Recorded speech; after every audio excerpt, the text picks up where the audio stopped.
like this. Hello, my brother, how are you? Can you please post my story for me as hidden identity? My story goes like this. I am a woman who got involved in these things of rituals, but at that time, when I got involved in these things of rituals, I never thought that this is what was going to happen to me. I was just a desperate young woman who had recently lost her husband, and my husband was like my pillar of strength. By the time that I lost my husband, my whole world came crashing down on me. And at the place where I was working as a nurse, soon after the death of my husband, when I had finished mourning for my husband, there was this other man who was a co-worker of mine, but he was a doctor. He then pretended as if he was madly in love with me, but he only wanted to get between my legs. Soon after I had slept with him, that was when I discovered that this doctor, he was just playing me. When I confronted him, he then accused me of trying to harass him sexually because we had a very big fight right there in his office at the hospital because I had been hurt by his cheating ways. After the death of my husband, I had told myself that I would try to live as much as I could without getting into any relationship. But this evil doctor, when he started dating me, he pretended as if he was all sweet and caring. But soon after I slept with him, that is when I saw his true colors. I don't know how many other co-workers of his he had slept with. At that time, when I had a very big fight with him, it was when I had discovered that he had been sleeping with countless students that would come at the hospital where we were both working. When I tried to confront him, he then pretended as if there was no such thing as a relationship that had happened between me and him. I was so hurt as a woman who was still in the process of mourning for her late husband. And now this man, after sleeping with me, in front of everyone, he had denied the fact that he was the one who had promised me heaven and earth, and now he was acting all innocent, and I was like the crazy one. From there on, I then further slid into depression. And truly speaking, if I had not visited a traditional healer, I was on the verge of committing suicide, because on that day when I decided to visit this traditional healer, I had actually bought rat poison from the market, and before I could drink that red poison, that was when I thought of visiting this other traditional healer. But this man, he used to stay in the same street that I was staying. He was a gardener and he was from Malawi. But in that neighborhood, we all knew that this man from Malawi, he was a skilled man when it came to herbs. He knew all the natural herbs. So I visited him just trying to find out how I could get out of this depression. But what happened in the end, I became a ritualist because of my circumstances. Going back in the past, when I was in Form 2, that was when I met my husband. When we met, we immediately fell in love. And then we promised each other that this was going to be a relationship for life.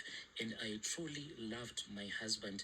Even today, I cherish all of the moments that I spent with my late husband. After we had dated from high school, then my husband, he went into training as an electrical engineer, but he didn't go to college. He was trained via the army. When he graduated, that was when he came out of the army and he started working as an electrical engineer. And on my side, after I had passed my high school, I then went and I became a nurse. I was also working as a nurse until my husband passed away. We really had a good life. We were almost in the middle class family. After we had purchased our residential stand, then we started our building project. But unfortunately, my husband one day, he just collapsed. What happened to him? I do not even know. When my husband passed away, I was still very young, but God had managed to give us two children. After the death of my husband, I then started to struggle financially because at that time, the economy back in Zim, it was truly going down the drain. And as a nurse, I was even actually struggling just to get a bus ticket. Sometimes I could only manage to buy the bus ticket only for 10 days. Then the rest of the days, I'll just be borrowing money from different kind of people. That is how that doctor eventually took advantage of me because he had his own personal car. So whenever me and him, if we were working on the same shift, he would take me to my place. Sometimes even if we were not working in the same shift, he could actually sacrifice so that he can go and drop me off at my place. This man was quite a gentleman, but all that he wanted was to sleep with me. It was as if I was his target. The moment that I slept with him, then our relationship was over. After our relationship was over, I then stopped going to work, my brother. When I looked around me, it was as if there was a dark black cloud that was surrounding me, and there was no light, there was no hope in my life. I used to lock myself in my bedroom, not refusing to eat, refusing to get out of the house, until I started thinking of committing suicide. When I thought of getting out of the house, when I went out of the house, I bought the red poison. But as I was coming back, that was when I met that man who was working as a gardener in the area where I was staying at that time before I had bought another residential stand where I am staying right now with one of my remaining kids. As I was walking from the market, I saw that man whom we knew that he was very specialized when it came to African herbs. I looked at him with such desperation, but I didn't tell him everything that was troubling me in my heart. He only looked at me and he greeted me after I had decided to go and speak with him. That was the first thing that he mentioned to me. He said that when I was busy watering the lawn as you were passing by, I saw that there was something that was troubling you, and I spoke with my ancestors and I told them that if it is possible, they should give you the courage so that you can get past through whatever the situation that you were facing. And when I showed him the red poison which I had bought with the intention of committing suicide, he thanked his ancestors and he told me that he was going to make me a very powerful woman, and he was going to make sure that there was no man who was going to hurt me ever again.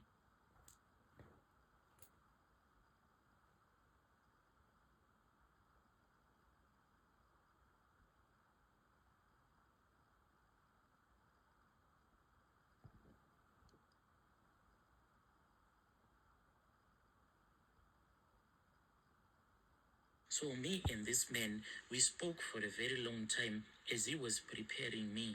And at that time, he said that if only he had the money, he was going to travel with me back to his village, which was there in Malawi. At that time, when I had consulted with him, he told me that even though he was still in communication with some of his relatives that he had left there in Malawi, but he had spent about 25 years without ever returning back to Malawi.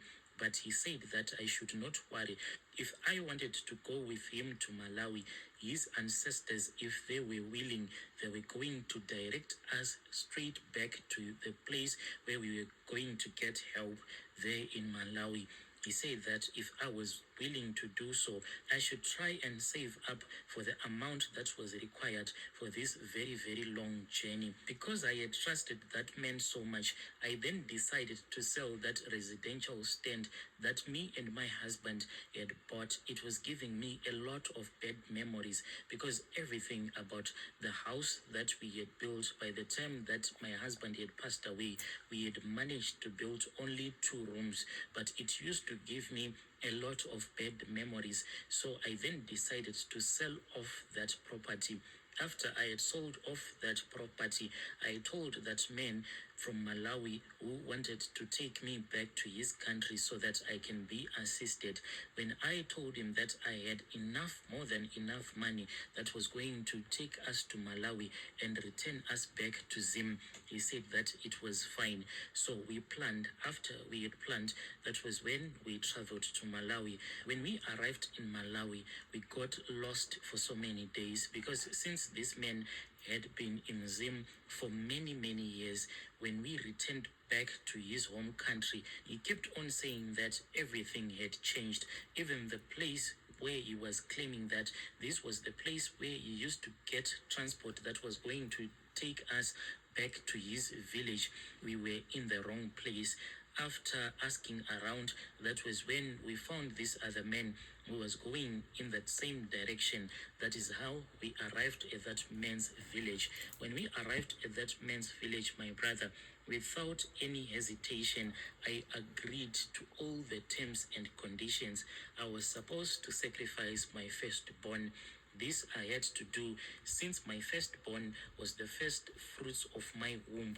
This is what the traditional healer there in Malawi told me. That traditional healer, who was a woman, she said that you have to sacrifice and you have to make an oath that you are going to keep your promises, that when you return back to your country of birth, you are going to sacrifice your first child, my daughter, because she is the first fruits of your womb. She was saying that anyone who wants money from a shrine has to make that painful sacrifice of sacrificing the first fruits of their youth.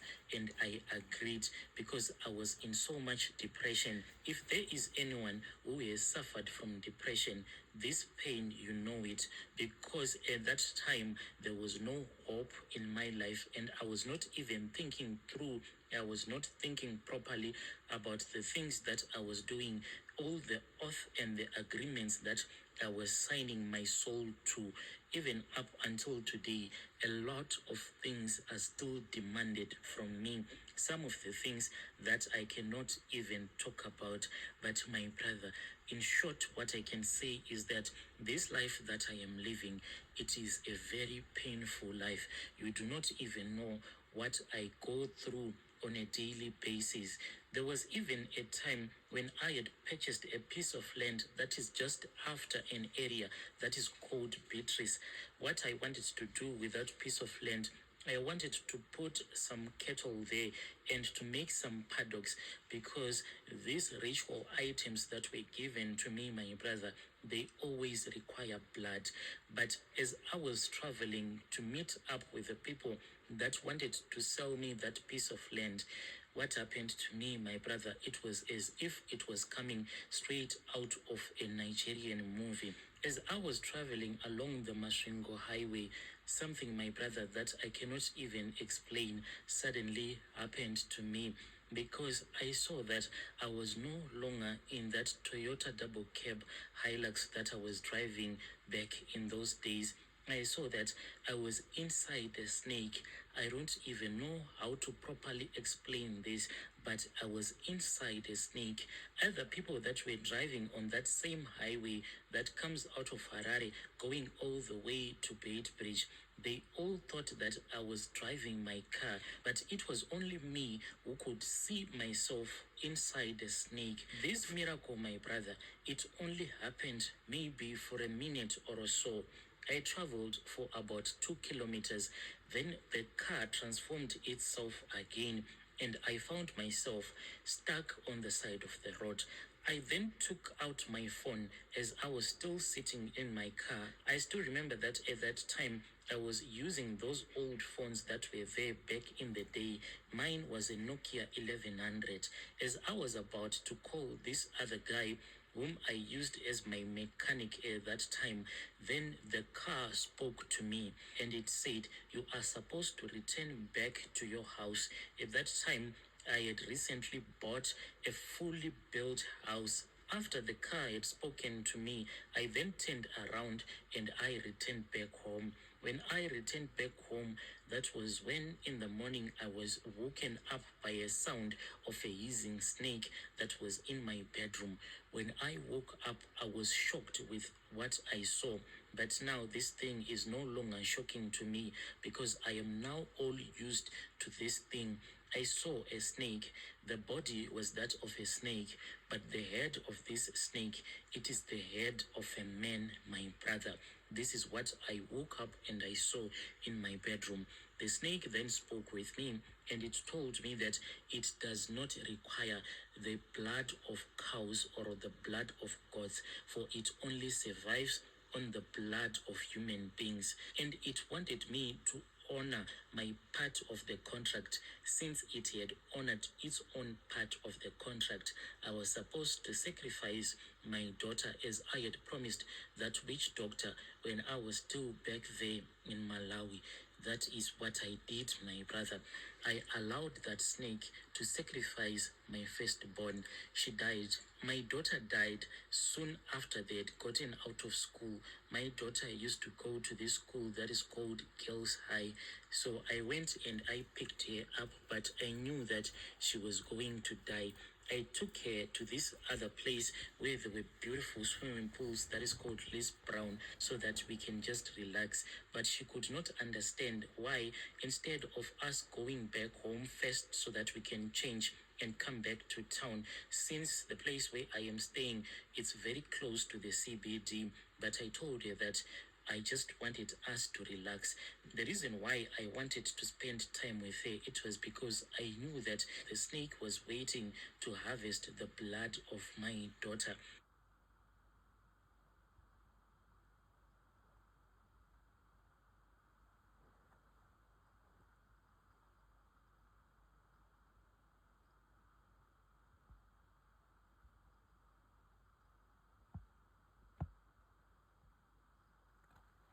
The snake was waiting to harvest the blood of my daughter. So I watched my daughter as she was just playing by the pool area. Since she didn't have a swimming costume, she was just playing by the pool area. After she was done playing, then we returned back home. When we got out of the car, the moment that we stepped into the kitchen, she started complaining of a severe headache, and I knew that for her, the end had begun, because this is what the snake does. If I send it to go and collect blood from someone, or if it chooses someone, what it does is that it will start to suck the blood from the victim. So as my daughter was busy complaining that she felt a very terrible headache, I knew that this headache was caused due to lack of blood. I then decided to rush her to the hospital so that people will not be suspicious. She was not supposed to die in the house. When I carried my daughter to the car, because at that time she said that she was feeling too much dizziness, she could not properly see. My heart felt so terrible when I turned around and I saw that snake entering into my daughter's spare room, the one she used to use when she was still alive. I didn't see its full body, but I saw part of its tail as it was rushing into my daughter's spare room, and I knew that this was over. There was no way that my daughter was going to survive. So I rushed with my daughter to Parinyatwa Hospital. Then they admitted her.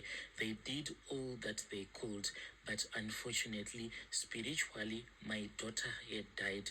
The sacrifice had been accepted. From there on, my brother, I did so many sacrifices, and the money was flowing in. If you are earning a lot of money, you even forget about all the people who assisted you to become what you are.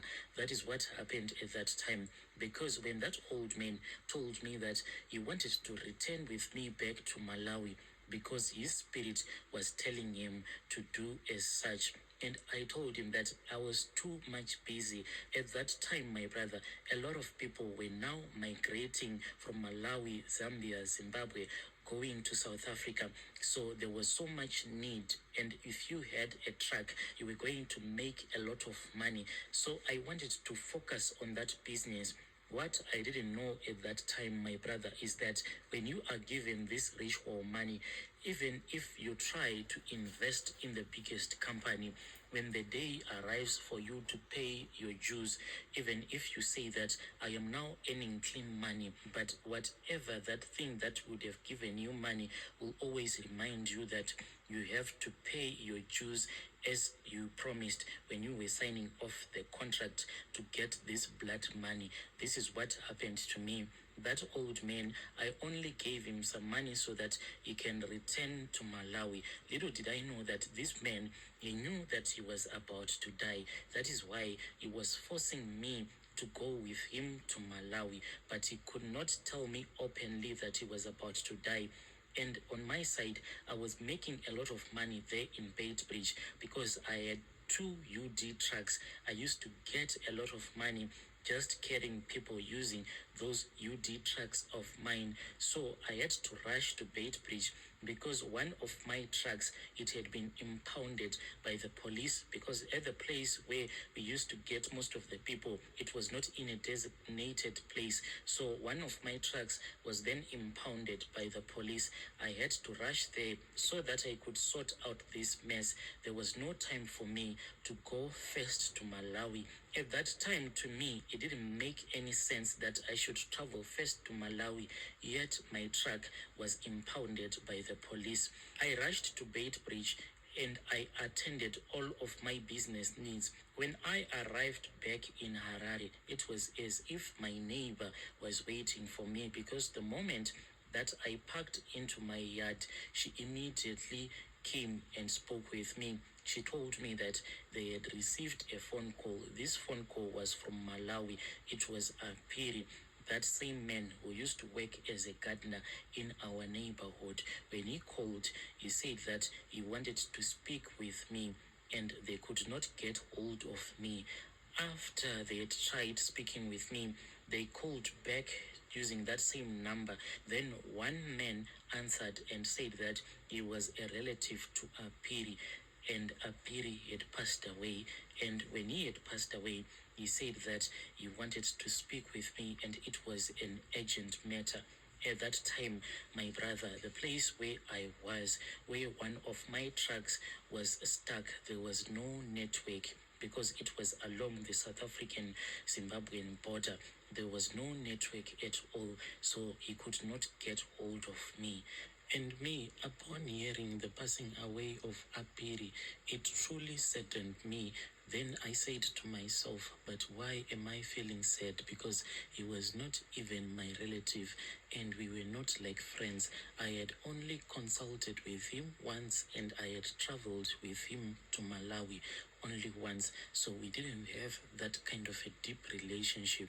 So I then poured some water into the bath because I wanted to have a very long bath, because there in Bridge it is quite a hot place. My brother, when I entered into the bathtub, as I was busy bathing myself, then I suddenly saw that the door to the bathroom, it was being opened slowly. So I thought that maybe it was my son who was trying to open the door, because ever since the death of his sister, my daughter, my only child that I'm remaining with right now, it is as if he is losing his mind. So I thought that maybe he was trying to open up the bathroom whilst I was in there. So I screamed at him and I told him that he should stop trying to open the door, for it was his mother who was in the bathroom. He didn't want to look at his mother whilst his mother was naked.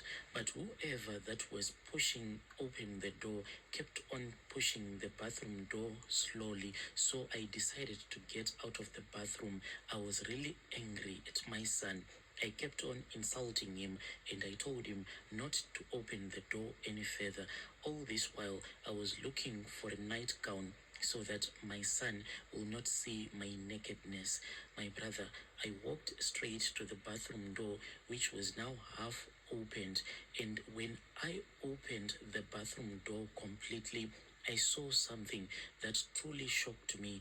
I nearly fell to the ground. My brother, I saw my daughter. She was just standing in the hallway. She was the one who had been pushing the bathroom door slowly all that time, when I thought that my son was the one who was responsible, trying to open up the bathroom door whilst I was bathing. In a blink of an eye, when I looked at my daughter, she just disappeared. My brother, I screamed so hard.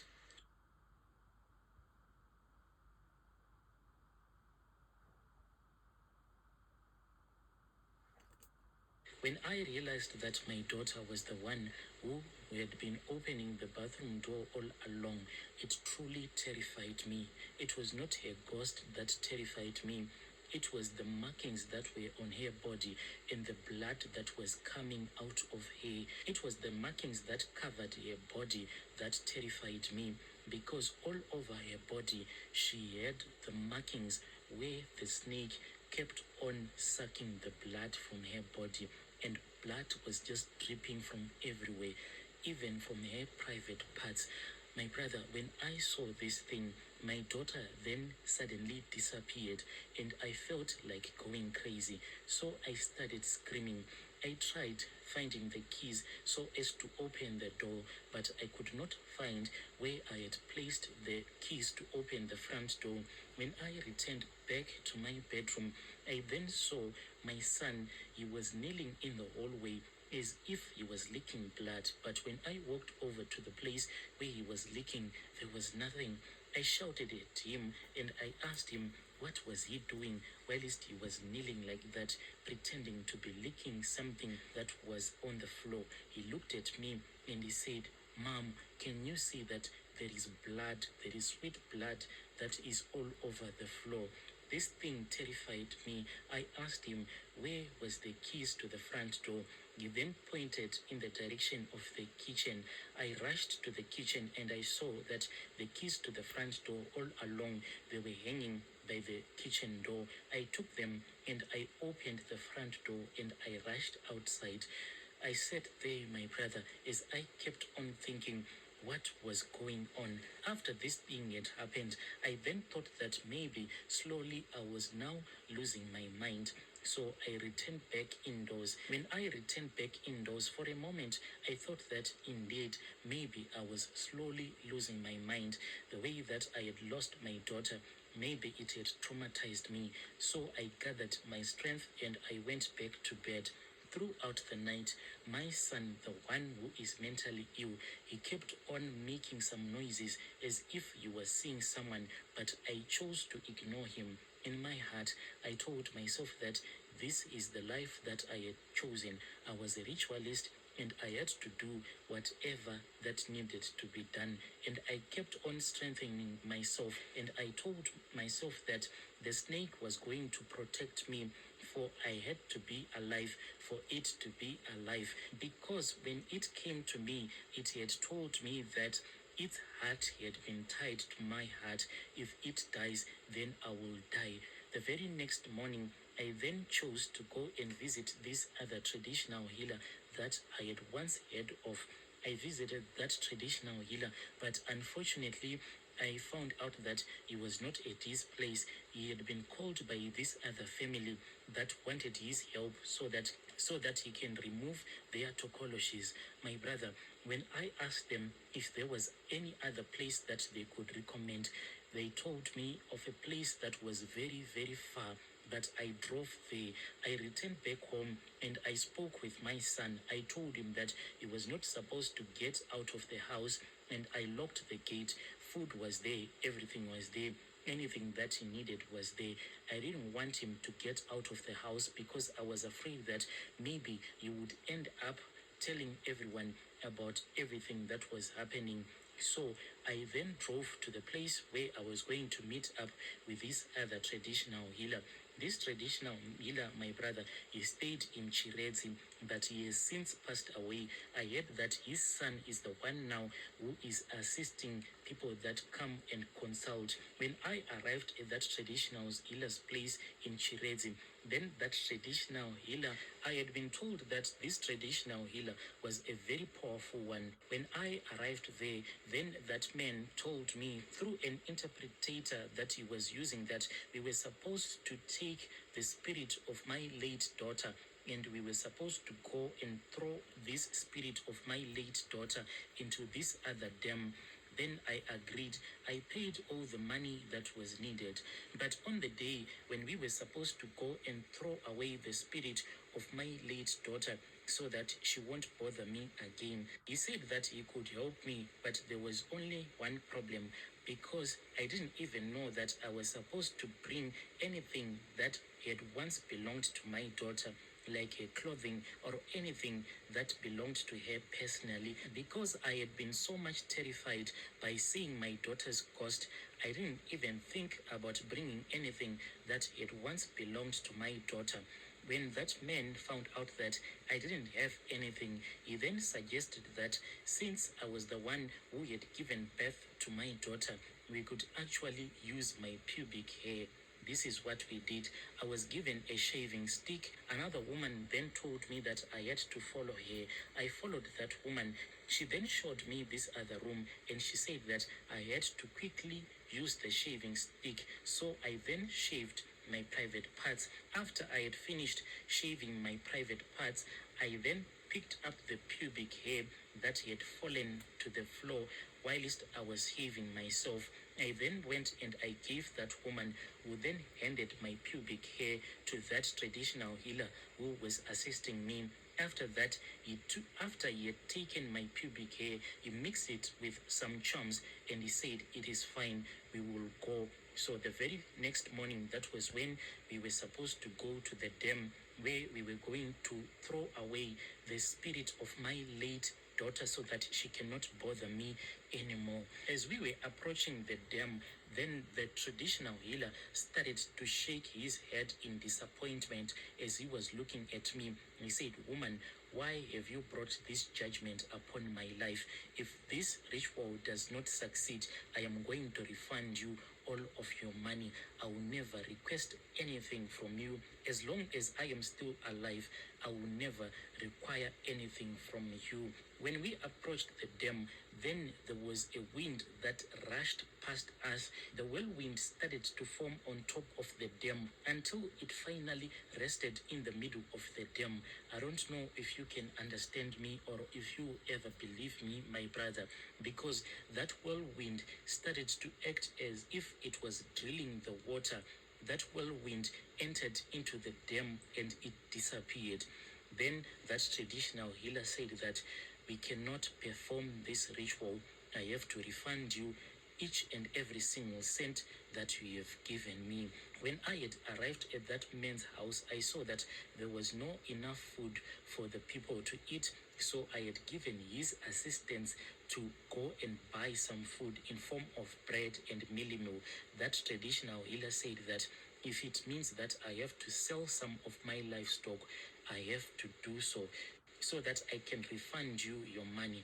When I was about to leave, after he had refunded me my money, he said, "The next time that you are going to visit another traditional healer that will be willing to assist you so that you can chase away the spirit of your late daughter, ask the person that will be assisting you to transform the spirit of your late daughter so that she can no longer see herself as a human being, but she can see herself as a spiritual wife, but you have to give her a husband.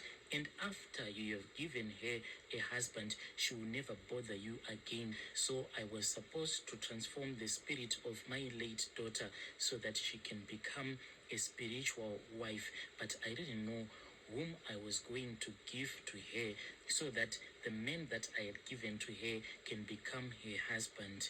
I once thought of giving her my son, but this was more than I could take. I had lost so much already.